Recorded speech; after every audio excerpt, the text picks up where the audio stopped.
안녕하세요. 찰리브라입니다. 악재 뉴스가 나오고 있는 현재의 와중 중에 명확한 규제안도 나오지 않는 현재의 와중에 BUSD를 대표로 해서 각종 스테이블 코인의 발행에 관해서 태클을 하고 있는 SEC. 과연 이들은 지금 왜 태클을 걸고 있을까? 거기다가 증권형과 가상자산 시장의 대표적인 채굴 코인인 비트코인에 관해서만 상품으로 지금 취급하고 있는 현재의 상황인데 왜 이들은 지금 이렇게 하고 있을까? 거기다가 STO까지. 뉴스들을 이렇게 종합해서 보면 대충 정답은 있습니다. 그러니까 항상 이제 여러분들이 제 영상을 보시거나 아니면 다른 분들의 뭐 만드신 영상을 보실 때 습관을 하나, 진짜 중요한 습관을 하나 가져야 되는데 물음표를 항상 던지셔야 돼요. 왜 이 사람은 이렇게 생각을 할까? 왜 이 사람은 이런 얘기를 할까? 그래서 내 자신이 스스로 한번 생각을 한번 해봐야 돼요. 그리고 비교를 한번 해보고. 근데 이 습관이 가장 기본이면서 가장 중요하거든요. 그래서 뉴스가 나오면 왜 이런 뉴스가 지금 나올까? 악재 뉴스가 막 던져질 때 그때 시세도 같이 미온적으로 하락을 시켜요. 근데 지금은 되게 약해요. 제가 왜 약하다는 의미를 두냐면 가상자산 시장의 조정이라면 이 정도는 되게 소나기도 안 되는 정도요. 가랑비도 안 돼. 분무기로 스프레이 뿌리는 정도? 뉴스도 악재 뉴스를 던지는 것 같은데 거기 중간중간에 보면 교묘하게 힌트를 던져주고 있어요. 제가 느끼는 건 그렇거든요. 요즘에 이제 뉴스를 다양하게 보면서 힌트를 중간중간에 던져준다는 의미는 시장을 그렇게 뭉개지 않겠다는 의미가 거기 이제 희석돼 있는 거고, 제가 이 위믹스에 관한 얘기를 자꾸자꾸 이제 드리는 이유가 왜 그러냐면, 뭐 위믹스에 뒤통수 맞은 사람들 쌤통이다 이런 얘기를 하려고 하는 게 아니라 다른 코인들도 다 마찬가지야. 지금 내가 투자한 코인의 숫자가 뉴스가 호재거리 뉴스가 없다고 해서 그게 모든 걸 다 얘기해주지 않는다라고. 여기서 이걸 대표적으로 이제 앞으로도 마찬가지예요. 뒤통수를 조심하셔야 돼요. 그러니까 4, 5년 동안 투자하다가 나 모르겠다 이래가지고 그냥 한순간에 뭉개지면 그냥 이게 4, 5년 동안에 탑쌓은 게 도로암이 타불이 돼버리고 향후 다가오는 둠스데이라고 제가 칭할게요. 글로벌 세계 경기 침체. 그러니까 뭐 아직까지 진짜 직접적으로 오진 않았지만 그 침체에서 살아남지를 못할 거예요. 하이퍼 인플레이션 측면에서. 근데 이 사람은 왜 이렇게 얘기할까 아마 저한테 뭐 반문하시는 분들도 아마 분명히 있을 거예요. 인플레이션은 여기서 제롬 파월 연준 의장이 금리를 인상하면 인플레이션은 꺾일 거야. 막 이렇게 저한테 이제 반문하시는 분들도 저는 근데 과거서부터 지금까지 단기적인 뷰로 시장이나 막 이런 거를 보지 않아요. 코인 투자도 마찬가지로. 최소한 5년의 프레임을 보고 일관되게 저는 인도나 아니면 신흥국에 관해서 그리고 미국에 관해서 일관되게 얘기했었다고 생각을 해요. 근데 제가 지금 말씀드리는 거는 장기적인 프레임 상황에서 그걸 기준해서 이제 말씀드리는 거예요. 근데 이런 기사도 업히트 두나무 미 증시 ADR 상장 전혀 사실 아니야 이런 기사를 내보내요. 근데 여러분들 한번 생각을 한번 해보자고요. 굳이 이거를 왜 내보냈을까? 대중한테 이거를 왜 보여줬을까? 지금 상황에, 불안한 지금 현재 상황에 막상 진짜 실제로 됐었을 때 보여줄 수도 있는데 굳이 아니라고 얘기하는 거를 찌라시를 먼저 던져놓고 전혀 사실 아니야. 왜 이런 식으로 보여줄까? 미디어가. 이게 그러면 이거를 진짜 믿어야 될까요? 아니면 처음에 나왔던 기사를 믿어야 될까요? 처음에 나왔던 기사를 믿어야 된다는 거죠. 전체적인 굵직한 프레임 상황에서 가상자산 시장이 어디서 어디로 흘러가는 건지, 퇴보로 가는 건지 아니면 성장 단계로 가는 건지 이게 핵심입니다. 제가 보는 측면은. 그리고 두쪽난 세계 공급망 GDP 1조 원 뭐 증발 이런 얘기가 여기 있잖아요. 아시겠지만 가운데 기준선을 두고 코로나와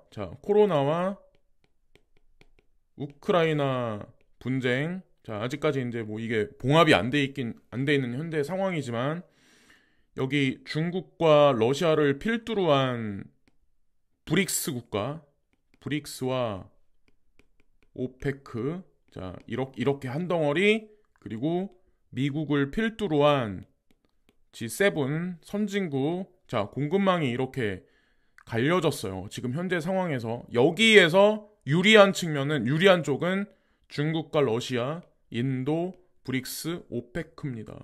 근데 왜 이렇게 이 사람은 얘기를 할까? 한번 물음표를 던져서 한번 생각을 한번 해보세요. 하이퍼 인플레이션 상황에서 과연 천연자원과 에너지에 관해서 더 많은 점유율을 가진 쪽이 이쪽인가?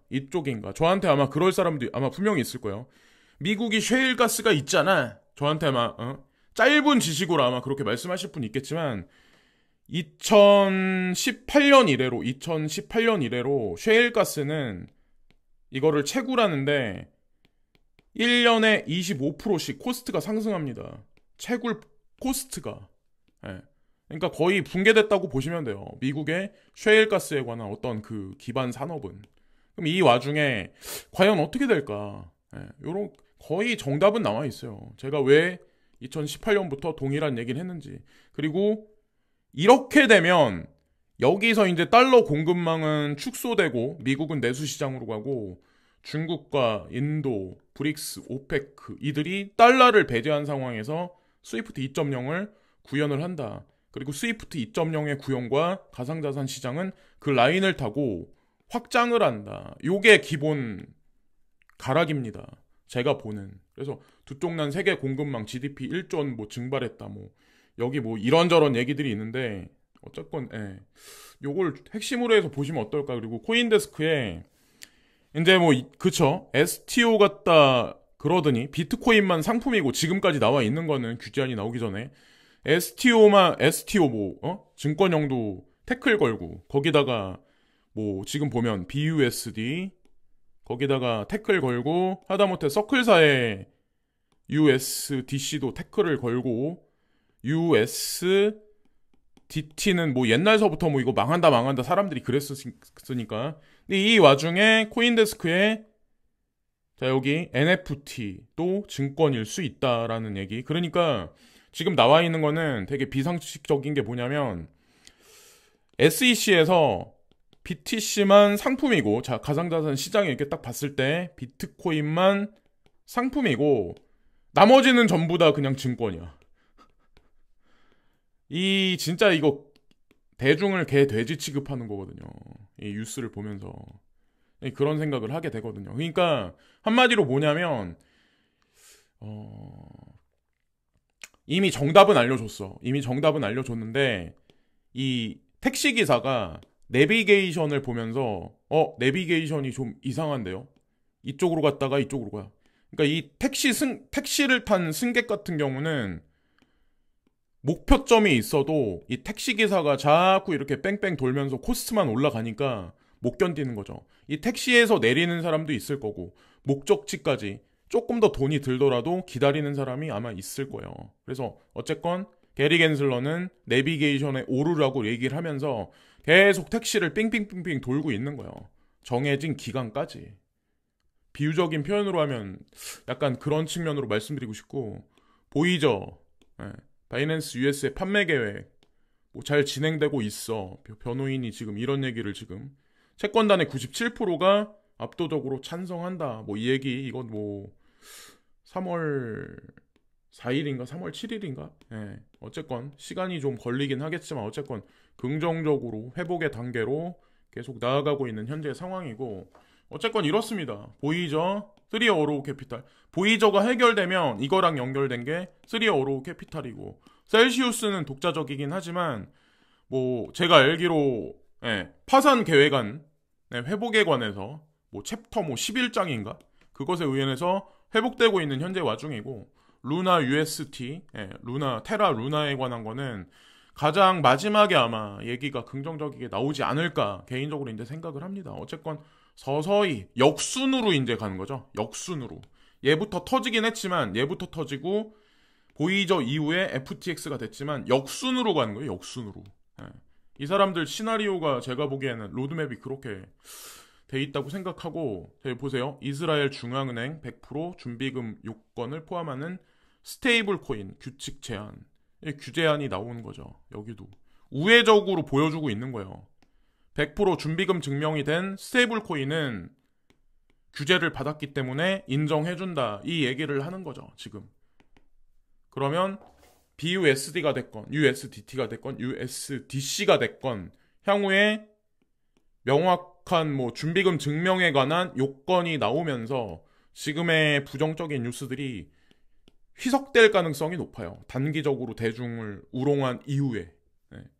제가 느끼는 거는 좀 약간 그렇게 보였고, 텐센트 클라우드 블록체인 회사와 뭐 여러 협력, 계약, 체결 뭐 이 얘기. 근데 이거는 제가 이제 한마디만 말씀드리면, 텐센트는 아주 오래전부터 블록체인 회사들의 투자를 진행하고 있었어요. 지금 와서 뭐 중국 트렌드가 갑자기 일시적으로 나와서 그렇다기보다는 일단 숨겨놓고 지금 아직까지 뭐 호재 발표를 이런저런 코인사들에 관련해서 발표는 없지만 우회적으로 소프트뱅크와 비트메인 등 해가지고 같이 파트너십으로 해서 여러 가지 프로젝트를 진행을 했었습니다. 근데 향후에 아마 중국 트렌드가 단기간에 끝나질 않기 때문에 아마 호재거리 뉴스를 중간중간에 던지면서 알트코인 같다 순간적인 순환매 펌핑을 유도할 가능성이 높아요. 텐센트나 알리바바 관련한 어떤 그런 기사들을 통해서.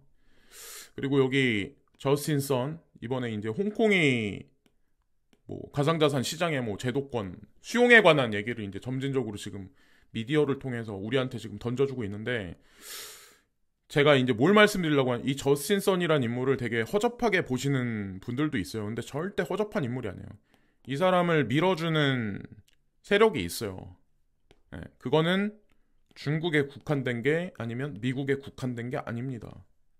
종합적으로.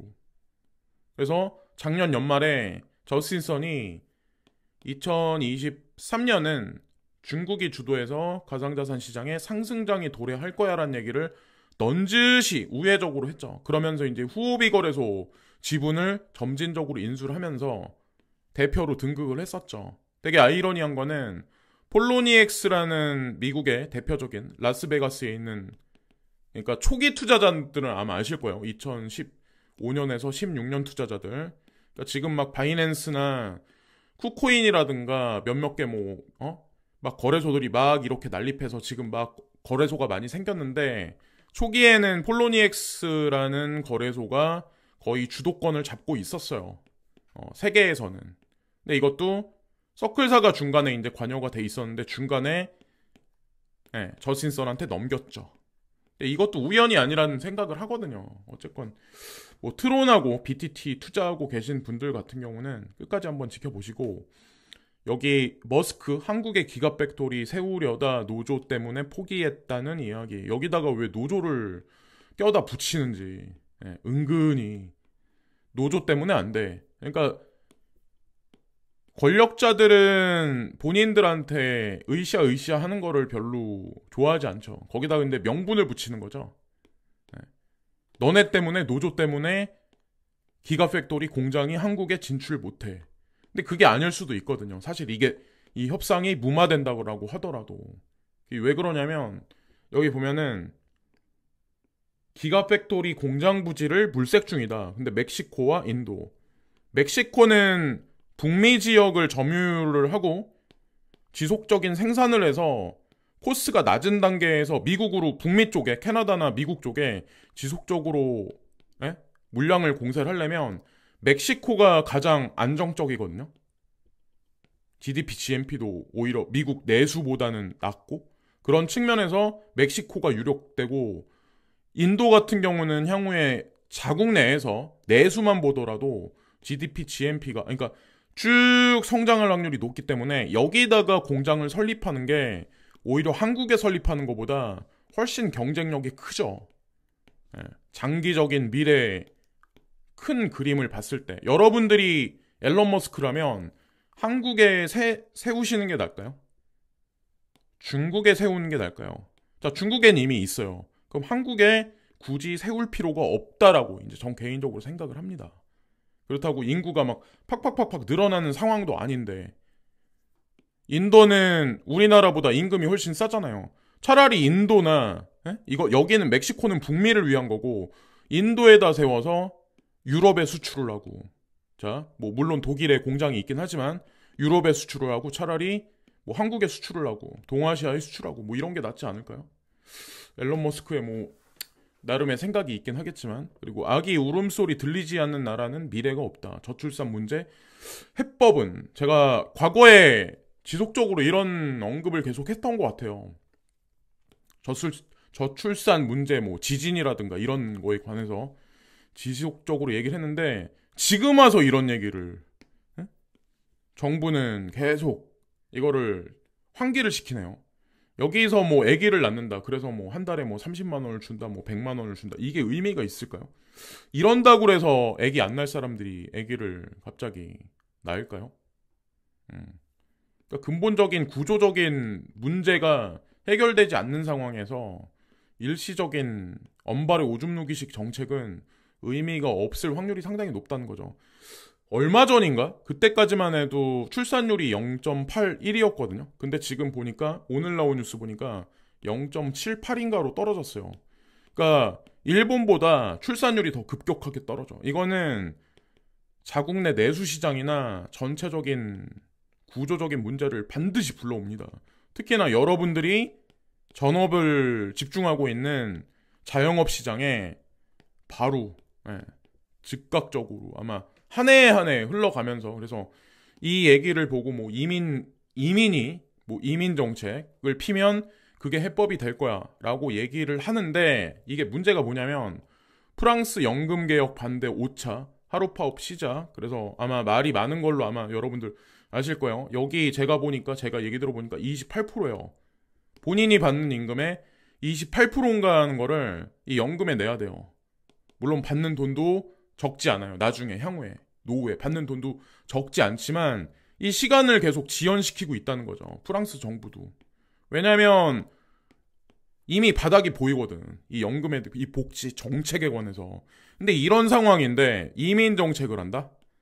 그러니까 이민자들이 와서 연금 타먹을 보통 이민 정책을 열면 나는 선진국에 가서 복지 혜택을 받을 거야라는 생각을 먼저 하지 나는 그 나라에 기여를 할 거야라는 생각은 먼저 하진 않거든요. 그러면 문제가 있는 거죠. 사실 이 정책 자체도 이민 정책이나 연금 문제도 이 노답이란 얘기예요. 벌써 우리나라 뭐 이민 정책 어쩌저쩌고 얘기를 하는데 제가 봤을 때는 의미 없어요. 가스공사 3월까지 비수금 12조 원 5년간 고강도 재무구조 개선. 제가 이 뉴스를 보면서 어떤 생각을 했냐면 5년 이내 가스공사 한국전력은 민영화가 들어갑니다. 5년 동안 에너지 가격은 일시적으로 중간중간에 떨어지긴 하겠지만 지속적으로 5년 동안 에너지 가격은 올라갑니다. 여기서 아마 많은 일들이 아마 생겨날 거예요. 에너지 가격이 올라간다는 의미는 뭘 의미할까요? 인플레이션, 거기다가 에그플레이션, 기상이변, 에그플레이션, 사람 살기 극도로 힘든 세상으로 가고 있다는 얘기예요. 저는 다가오는 우리 인류가 직면한 지금 현재 어떤 그 모든 상황이 뭐 정치, 경제 이것뿐만 아니라 뭐 지구 전체적인 전 지구적인 어떤 그런 의미에서도 유토피아적으로 가는 게 아니라 AI와 뭐 인공지능, 로봇 메카트로닉스가 창궐하면 조금 더 편한 생활을 영위할 거라고 생각하는 거는 아주 단순한 생각이에요. 유토피아보다는 디스토피아 쪽으로 갈 가능성이 높습니다. 특히나 가상자산 시장에 관해서 지금 숫자에 집착해서 뭐 오늘 오르네 내일 내리네 이래서 큰 기회를 놓치는 분들도 아마 되게 많겠지만 이 티켓팅을 제대로 해서 그 에어버스 안에 380 에어버스 안에 제대로 안착해서 안전벨트를 못 잡고 있는 사람들은 아마 분명히 생활하기가 힘든 시절이 반드시 올 겁니다. 다시 킹달러 시대 오나. 이 아주 단기적인 뉴스거든요. 1300원 재돌파. 킹달러 시대가 올까요? 제가 옛날서부터 강조해서 말했던 부분이 킹달러가 아니라 달러는 저문다. 외환보유고에서 전 세계 모든 국가들은 달러 비율을 지속적으로 늘리고 있을까, 줄이고 있을까? 이미 정답은 나와 있는데, 현재 상황에서. 인력 감축 조언하던 컨설팅 업체 맥켄지도 2,000명 내보낸다. 세계 4대 컨설팅 회사가 있죠. 몇몇 개. 근데 그 중에 이제 제 어릴 때부터 이제 맥킨지 컨설팅은 많이 들어보고 여러분들도 아실 텐데, 하다못해 여기까지 2,000명 내보낸다. 이런 얘기가 나오네요. 그리고 광고비도 지금 제가 보니까 전체적으로 줄이고 있는 현재 상황이에요. 모든 기업들이. 사람도 내보내고. 특수한 몇몇 개 뭐 기업들은 뭐 인력 배치를 좀 더 이제 확장해서 구인을 많이 하는데, 대부분의 기업들은 다 아마 이렇게 들어가는 걸로 알고 있어요. 근데 연준에서는 이러죠. 그렇게 얘기를 하죠. 지금 실업률이 떨어지고 있어. 미국 경제 엄청 잘 좋아.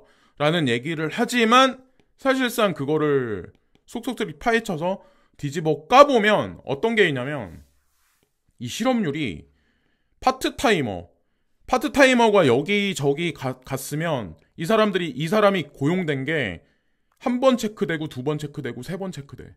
그럼 여기서도 사실 오류가 있다는 얘기거든요. 정규직이 늘어나야 그게 진짜 안정적인 구조를 형성한 실업률의 감소라고 얘기를 할 수 있는데, 아니 파트타이머 볼륨만 늘어나는데 거기다 대고 연준 의장은 미국 경제는 좋습니다. 금리 인상하면 그게 정답입니다. 인플레이션은 가라앉습니다. 그러니까 사람들 가지고 이제 갖고 노는 거죠. 자, 출산율 0.78명, 출생아 10년 만에 반토막. 그러면 앞으로 10년은 어떻게 될까? 그리고 그 이후에 또 10년은 과연 어떻게 될까요? 전 세계 최고로 급속하게 진행되고 있는 고령화 비율인데, 이게 AI와 로봇이 대체하면 이게 급속도로 해결이 될 수 있을까요? 단순한 사람들은 오늘은 그런 얘기해. 그러니까 뉴스에서 뭐 이런 얘기하고 저런 얘기, 뭐 이민 정책 어때? 그러면 이민 정책이 정답입니다라고 얘기했다가 또 한 일주일 있다가 또 다른 얘기, 또 일주일 있다가 다른 얘기. 이게 아니라는 거죠. 이 분석이라는 거는,